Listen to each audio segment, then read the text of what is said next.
अस्सलाम वालेकुम। आज के लेक्चर में हम स्टार्ट करेंगे discussion about branches of pharmacology, जो कि दो होती हैं। एक का नाम है फार्माकोकाइनेटिक्स और सेकंड जो ब्रांच है that is called pharmacodynamics.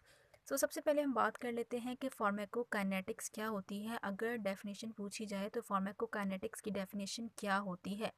Pharmacokinetics होता है कि आपकी बॉडी ड्रग के साथ क्या करती है, डेट इज़ कॉल्ड फार्माकोकाइनेटिक्स। जबकि फार्माकोडायनामिक्स होता है कि ड्रग बॉडी के साथ क्या काम करती है, दिस इज कॉल्ड फार्माकोडायनामिक्स। सो अगर हम यहाँ पे इसको मेंशन करें डेफिनेशन की फॉर्म में, तो pharmacokinetics is what body do with drug is called pharmacokinetics. यानी बॉडी ड्रग के साथ क्या क्या काम कर रही है उसको आप फार्माकोकाइनेटिक्स कहते हैं। जिसमें आ जाता है कि बॉडी जो है वो ड्रग को कैसे एब्जॉर्ब करेगी, बॉडी ड्रग को कैसे डिस्ट्रीब्यूट करेगी, बॉडी जो है वो ड्रग को किस तरह से मेटाबोलाइज करेगी, बॉडी ड्रग को किस तरह से एलिमिनेट करेगी। तो ये तमाम चीज़ें आप लिखते हैं फार्माकोकाइनेटिक्स के अंदर।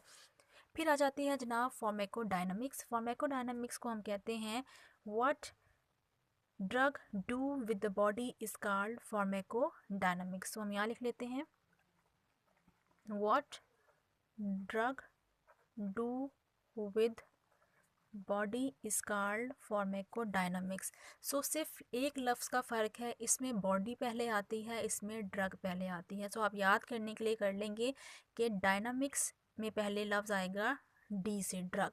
सो फार्माकोडायनामिक्स क्या होती है कि what drug do with body is called pharmacodynamics.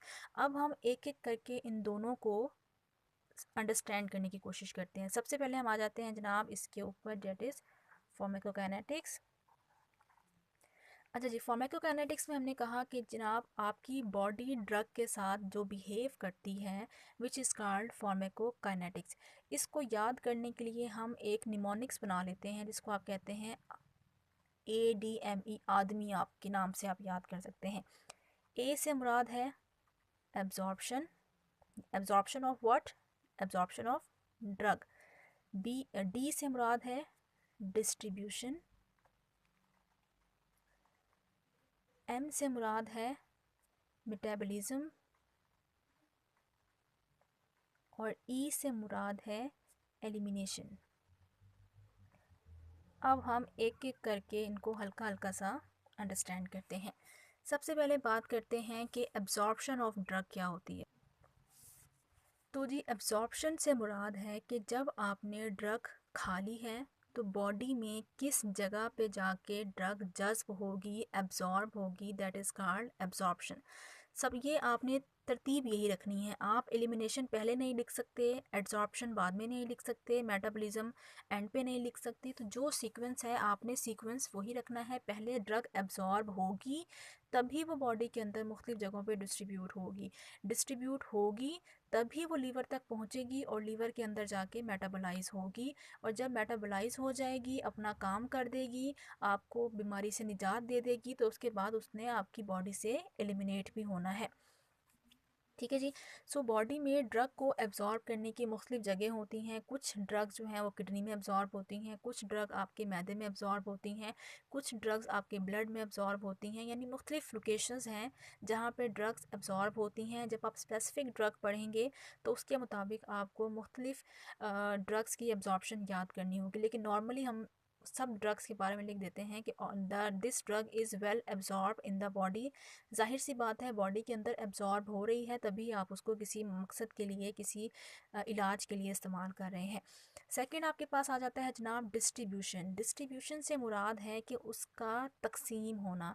यानी जब एब्जॉर्ब हो गई है, सपोज़ करें आपकी जो ड्रग है वो आपके मैदे में जाके एब्जॉर्ब हुई है, लेकिन आपको मैदे का दर्द ठीक नहीं करना, वो उस ड्रग का काम है पेन को ठीक करना।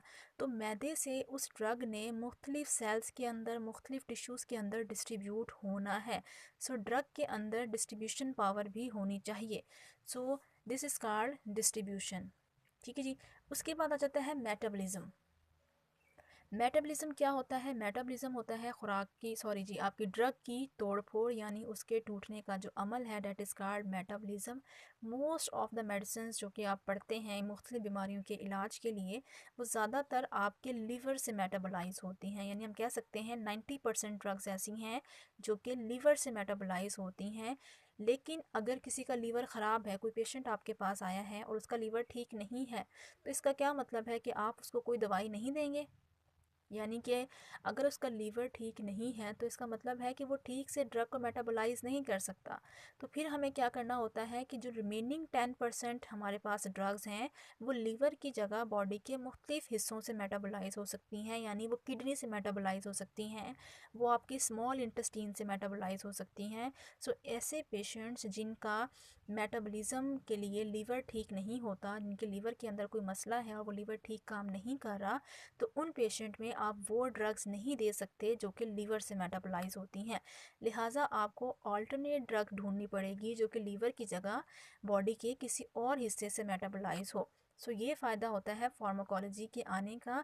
फार्माकोलॉजी आपको ऑप्शंस देती है कि आप किस पेशेंट को किस मेडिसिन से ट्रीट कर सकते हैं, क्योंकि हर पेशेंट की कंडीशन मुख्तलिफ होती है, हर पेशेंट के लिए डोज़ मुख्तलिफ होती है, हर पेशेंट के लिए मेडिसिन भी मुख्तलिफ होती है। सो उसके अकॉर्डिंग इन तमाम चीज़ों की इन्फॉर्मेशन आपको फार्माकोलॉजी देती है।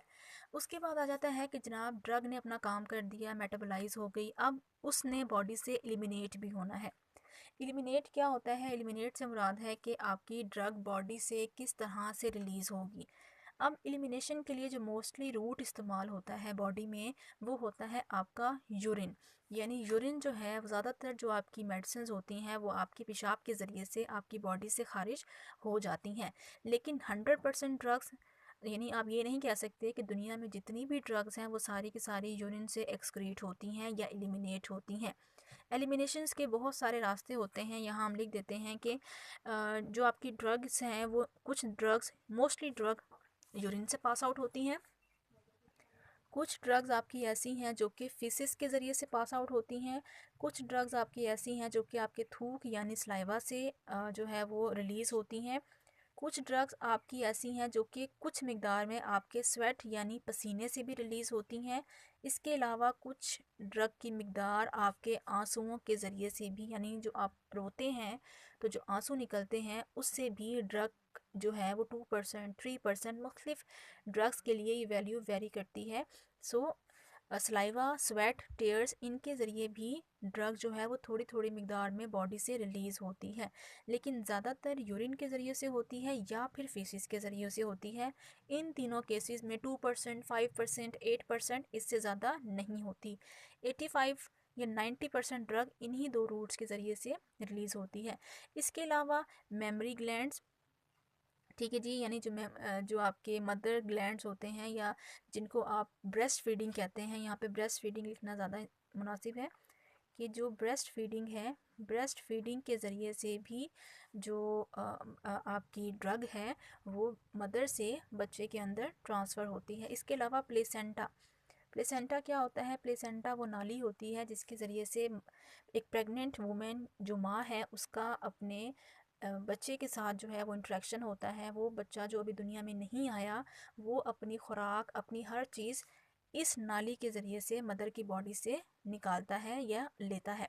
तो जब ब्लड, ऑक्सीजन, खुराक इस नाली के ज़रिए से बेबी तक ट्रांसफ़र होती है, तो अगर माँ ने कोई ड्रग खाई है, कोई मेडिसिन खाई है जो कि प्लेसेंटा के ज़रिए से एलिमिनेट होने की सलाहियत रखती है, तो माँ की खाई हुई वो मेडिसिन बच्चे के अंदर भी ट्रांसफ़र हो सकती है, हालांकि बच्चे के अंदर उस मेडिसिन की ज़रूरत नहीं थी। तो इस वजह से बेबीज़ के अंदर मुख्तलिफ़ किस्म के मसाइल देखने में आते हैं। यही वजह है कि जब भी आप डॉक्टर के पास किसी भी बीमारी के इलाज के लिए जाते हैं, चाहे स्किन इन्फेक्शन है, चाहे आपको इवन बुखार है या कोई सीवियर इन्फेक्शन भी है, तो सबसे पहले आपसे सवाल किया जाता है कि आर यू मैरिड और नॉट। फीमेल के केसेस में क्योंकि प्रेगनेंसी, अगर आप मैरिड हैं तो आपको प्रेगनेंसी हो सकती है, अगर इस टाइम नहीं है तो अगले कुछ आपको डेज़ के अंदर या मंथ्स के अंदर प्रेगनेंसी हो सकती है। और अगर आपको प्रेगनेंसी नहीं भी है तो हो सकता है कि आपके बच्चे हैं जिनको आप फीडिंग करा रहे हैं, ब्रेस्ट फीडिंग करा रहे हैं, तो उस केस में जो ड्रग्स या मेडिसिन आप खा रहे होंगे वो इन दो चीज़ों के ज़रिए से आपके बेबी तक ट्रांसफ़र हो सकते हैं और उसको मुख्तलिफ़ किस्म के मसाइल का सामना हो सकता है। यही वजह है कि जो प्रेगनेंसी की ड्रग्स होती हैं वो बहुत ज़्यादा स्पेसिफ़िक होती हैं। जो दवाइयाँ या जो एंटीबायोटिक या जो एंटीवायरल ड्रग्स या जो भी पेन किलर आम लोग इस्तेमाल कर सकते हैं वो प्रेग्नेंट वुमेंस को नहीं दी जाती। प्रेग्नेंट वुमेंस के लिए बहुत स्पेसिफ़िक मेडिसिन्स होती हैं और उनकी एक अलग से प्रोफाइल होती है कि यानी आप मजबूर हैं कि अगर पेन किलर 30 टाइप्स की दुनिया में पाई जाती हैं तो उनमें से सिर्फ 1 या 2 पेन किलर्स ऐसी होंगी जो प्रेगनेंसी के अंदर सेफ़ होंगी, जो कि इन 2 रूट्स के ज़रिए से एलिमिनेट नहीं हो रही होंगी। ठीक है जी। सो अब आप प्रेग्नेंट वुमेन में मजबूर हैं कि आपने उसके अंदर वही ड्रग देनी है जो कि इन 2 रूट्स के ज़रिए से एलिमिनेट ना होती हो। इसलिए आपको ड्रग की एब्जॉर्प्शन के बारे में पता होना भी ज़रूरी है, आपको डिस्ट्रीब्यूशन के बारे में पता होना भी ज़रूरी है, आपको मेटाबॉलिज्म्स के बारे में पता होना ज़रूरी है और आपको एलिमिनेशन के बारे में पता होना ज़रूरी है, ताकि जब आप पेशेंट को ट्रीट कर रहे हैं तो आपकी वजह से, आपकी कोताही की वजह से कोई ऐसी गलती ना हो जाए जिसकी वजह से उसके बच्चों को कोई नुकसान हो। ठीक है जी। सो ये चीज़ें आप किस हेडिंग के अंदर लिखते हैं, ये चीज़ें आप लिखते हैं फार्मेकोकाइनेटिक्स के अंदर। So pharmacokinetics is what body do with drugs. अब इस तमाम चीज़ों में आपकी बॉडी का रोल है। आपकी बॉडी ही ड्रग को एब्जॉर्ब करवा रही है, आपकी बॉडी ही ड्रग को डिस्ट्रीब्यूट करवा रही है और मेटाबोलाइज करवा रही है और एलिमिनेट करवा रही है। अच्छा जी, इसके बाद हम आ जाते हैं नेक्स्ट ब्रांच पे जो कि है फार्माकोडायनामिक्स। आई होप कि आपको ये वाला कॉन्सेप्ट समझ में आ गया होगा। इससे रिलेटेड या किसी भी क्वेश्चन, किसी भी टॉपिक से रिलेटेड आपका कोई भी क्वेश्चन है तो आप मुझसे कमेंट्स में जाके क्वेश्चन करें। मेरे लिए ज़्यादा इजी होता है कि मैं आपको यूट्यूब पे ही कमेंट सेक्शन में आपको आंसर कर सकूं, क्योंकि बहुत सारे स्टूडेंट्स जो मेल हैं उनके साथ मैं अपने पर्सनल नंबर के साथ कॉन्टैक्ट में नहीं हूँ। सो अगर आप मुझे 24 आवर्स में कहीं किसी भी टाइम यूट्यूब पे मैसेज करते हैं तो मेरे लिए आपको रिप्लाई करना ज़्यादा आसान है एज़ कम्पेयर टू मोबाइल। ठीक है जी। सो अब वहाँ भी कर सकते हैं, जब मैं आपका मैसेज सीन करूँगी मैं आपको वहाँ भी रिप्लाई कर दूँगी, लेकिन यूट्यूब पे आपको जल्दी रिप्लाई आ जाएगा। उसके बाद आ जाते हैं जनाब फार्माकोडायनामिक्स के ऊपर। फार्माकोडायनामिक्स आपको बताती है कि ड्रग ने बॉडी के अंदर जाके क्या काम करना है। सो इसके अंदर जो इम्पोर्टेंट चीज़ आती है that is mechanism of action.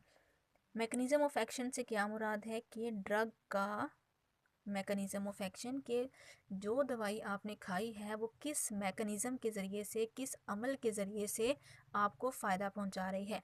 अब क्योंकि ये मैकेनिज़्म ड्रग का है इसलिए हम इसको फार्माकोडायनामिक्स कहते हैं कि what drug do with body. अब ड्रग बॉडी के साथ क्या कर रही है, that is mechanism of action. और ये mechanism of action her drug का डिफरेंट होता है क्योंकि मुख्तलिफ ड्रग्स मुख्तलिफ रिसेप्टर से बाइंड करती हैं, जो कि हमने पिछले लेक्चर्स के अंदर स्टडी किया कि आपकी बॉडी में मुख्तलिफ जगहों पे मुख्तलिफ किस्म के रिसेप्टर्स होते हैं और हर ड्रग जो है वो अपने रिसेप्टर को आइडेंटिफाई करती है और जाके सिर्फ़ और सिर्फ उसी रिसेप्टर से बाइंड करती है। बाकी आपकी बॉडी में जो दुनिया जहान के रिसेप्टर्स हैं, ड्रग उन रिसेप्टर्स को अवॉइड करती है।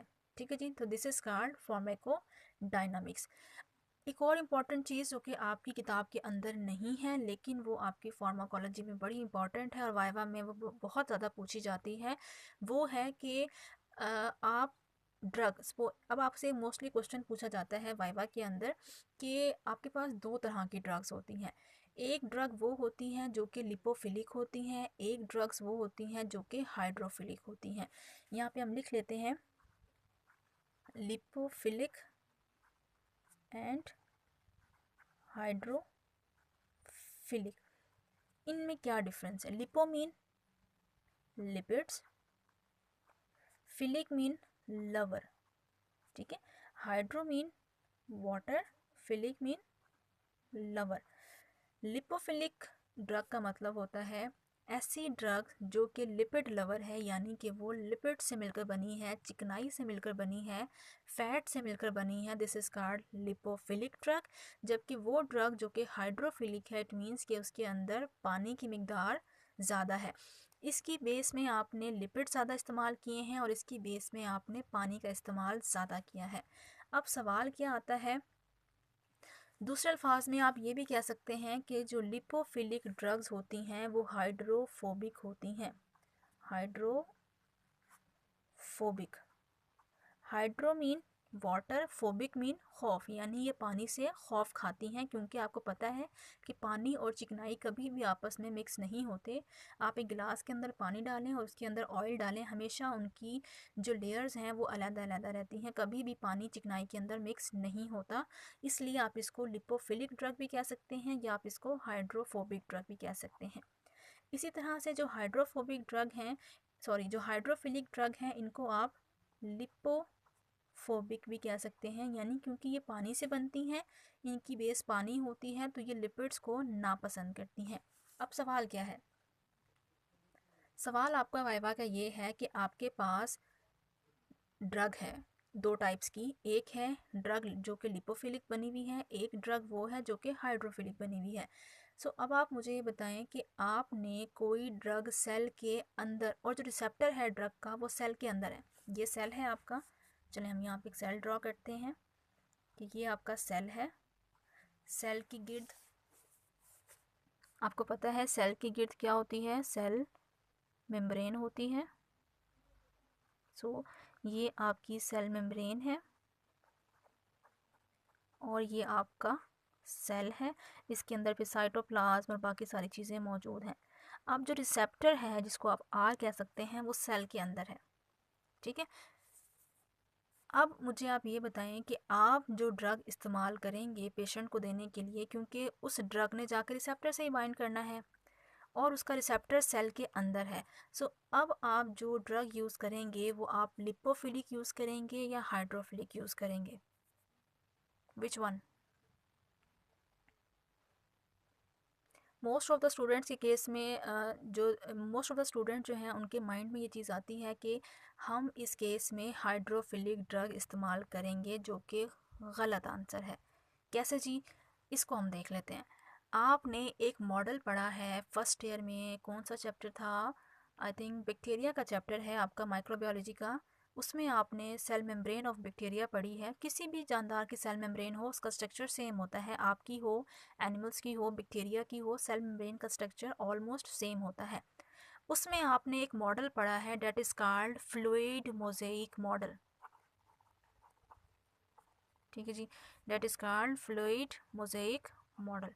ये मोज़ेइक नामी एक साइंटिस्ट था, उसने ये मॉडल पेश किया था, उसके नाम पे इसको आप मोज़ेइक मॉडल कहते हैं। ये मॉडल आपको क्या बताता है, ये मॉडल आपको सेल मेम्ब्रेन के स्ट्रक्चर के बारे में बताता है, यानी कि आपको स्ट्रक्चर ऑफ सेल मेम्ब्रेन बताता है। स्ट्रक्चर ऑफ सेल मेम्ब्रेन क्या होता है, स्ट्रक्चर ऑफ सेल मेम्ब्रेन एक सैंडविच की तरह से होता है। वो क्या है, यानी कि ये ऊपर आप जैसे ब्रेड रखते हैं, नीचे आप ब्रेड रखते हैं, दरमियान में आप कुछ भी पेटीज़ रख लेते हैं, कोई भी जिंगर रख लेते हैं, कुछ भी रख सकते हैं, ठीक है जी। सो ऊपर और नीचे सेम चीज़ है, दरमियान में डिफरेंट चीज़ है, इसको आप कहते हैं लिपिड्स। और नीचे भी कौन सी लेयर है, लिपिड्स की लेयर है, और जो दरमियान में है डेट इज़ कॉल्ड प्रोटीन। इसलिए आप कहते हैं कि जो आपकी सेल मेम्ब्रेन है that is lipoprotein in nature, ठीक है। This is called fluid mosaic model. ये मॉडल क्योंकि मोज़ेइक नामी एक साइंटिस्ट ने पेश किया था, तो उसके नाम पे इस मॉडल को फ्लूइड मोज़ेइक मॉडल कहते हैं। और ये मॉडल आपको सेल मेम्ब्रेन के स्ट्रक्चर के बारे में बताता है कि सेल मेम्ब्रेन किस तरह से होती है। Cell membrane lipoprotein in nature होती है, यानी इसके ऊपर और नीचे लिपिड्स और दरमियान में प्रोटीन्स होते हैं। अब हमारा सवाल ये था कि हमने कौन सी ड्रग देनी है जो कि सेल के अंदर जाके रिसेप्टर से बाइंड कर सके। सबसे पहले बात कर लेते हैं हाइड्रोफिलिक ड्रग की। हाइड्रोफिलिक ड्रग का आपको पता है कि इसने सेल के अंदर जाना है, तो इसको कहाँ से गुजरना पड़ेगा, सबसे पहले इसको सेल मेम्ब्रेन से गुजरना पड़ेगा। अगर मैं सेल मेम्ब्रेन को थोड़ा सा यहाँ पे बनाऊँ तो इसकी ये मैंने 3 लेयर्स बना दी हैं, ठीक है। ये वाली लिपिड्स है, अंदर वाली भी लिपिड्स हैं और ये दरमियान वाली प्रोटीन है। आई होप आपको नज़र आ रहा होगा, नज़र नहीं आ रहा तो माजरत। ठीक है जी, ये आपकी प्रोटीन है, ये लिपिड्स हैं और ये भी लिपिड है। अब अगर आप पानी को लिपिड्स के अंदर से गुजारने की कोशिश करेंगे तो ड्रग कभी भी अंदर की तरफ नहीं जाएगी, वो यहाँ से टकरा के वापस हो जाएगी। ठीक है, उसके बाद आप लिपोफिलिक ड्रग की बात करें। जब आप लिपोफिलिक ड्रग को आप पेशेंट में एडमिनिस्टर करेंगे तो लिपोफिलिक ड्रग क्या करेगी कि वो इजीली लिपिड्स को क्रॉस करेगी, प्रोटीन को क्रॉस करेगी, अंदर वाले लिपिड्स को क्रॉस करेगी और जाके रिसेप्टर से बाइंड कर जाएगी। यही वजह है कि आप मोस्टली जो मेडिसिन इस्तेमाल करते हैं वो लिपोफिलिक इन नेचर होती हैं। सो अगला सवाल ये आता है कि अगर सारी की सारी दवाइयाँ लिपोफिलिक ही होनी हैं तो फिर हाइड्रोफिलिक दवाइयाँ क्यों बनाई जाती हैं? इसकी रीज़न ये है कि आपके बहुत सारे सेल्स ऐसे हैं, स्पेशली ब्रेन सेल्स ऐसे हैं जिनका सेल का स्ट्रक्चर इस तरह से नहीं होता, बल्कि वो कुछ इस तरह से होता है कि ये आपका सेल है, ठीक है, उसके गिर्द मेम्ब्रेन है, लेकिन ये मेम्ब्रेन फुली मेम्ब्रेन नहीं होती। इस मेम्ब्रेन को आप कहते हैं स्लिट मेम्ब्रेन, यानी इसके दरमियान में गैप्स होते हैं, इन गैप्स को आप कहते हैं slits. Slits mean gaps. So इस केस में आप हाइड्रोफिलिक ड्रग इस्तेमाल कर सकते हैं, लिपोफिलिक भी कर सकते हैं, लेकिन हाइड्रोफिलिक भी कर सकते हैं, क्योंकि जो हाइड्रोफिलिक ड्रग है वो सेल मेम्ब्रेन में से तो नहीं गुजरेगी। ये मेम्ब्रेन है आपकी, हाइड्रोफिलिक ड्रग सेल मेम्ब्रेन में से नहीं गुजरेगी, लेकिन ये जो स्लिट्स हैं, ये जो स्पेसेस हैं मैंने आपको यहाँ पे शो की हैं, इनमें से, क्योंकि यहाँ पे लिपिड्स नहीं हैं, ये खाली जगह हैं, इसके अंदर से पानी इजीली क्रॉस करेगा और अंदर जाके रिसेप्टर से बाइंड कर सकता है। तो ये डिफरेंस होता है लिपोफिलिक ड्रग का और हाइड्रोफिलिक ड्रग का। ये चीज़ें आपकी बुक के अंदर नहीं हैं, आई थिंक सो नहीं है। आप ये बुक के ऊपर कहीं पे मेंशन कर लेंगे ताकि वाइवा में ये चीज़ आपसे अगर पूछी जाए तो आप उसको आंसर कर सकें कि लिपोफिलिक ड्रग आप ज़्यादा इस्तेमाल करते हैं या हाइड्रोफिलिक ड्रग। तो आप बता सकते हैं कि अगर सेल मेम्ब्रेन मुकम्मल है तो आपको लिपोफिलिक ड्रग इस्तेमाल करनी पड़ेगी, क्योंकि वहाँ से हाइड्रोफोबिक फिलिक ड्रग्स नहीं गुजर सकती। लेकिन अगर सेल मेम्ब्रेन के अंदर स्लिट्स मौजूद हैं, स्पेसिस मौजूद हैं, तो आप लिपोफिलिक ड्रग्स भी इस्तेमाल कर सकते हैं और हाइड्रोफिलिक ड्रग्स भी इस्तेमाल कर सकते हैं। होपफुली आज का लेक्चर आपको समझ आ गया होगा। इससे रिलेटेड कोई भी क्वेश्चन है तो आप मुझसे कमेंट्स के अंदर जाके पूछ सकते हैं। Thank you so much.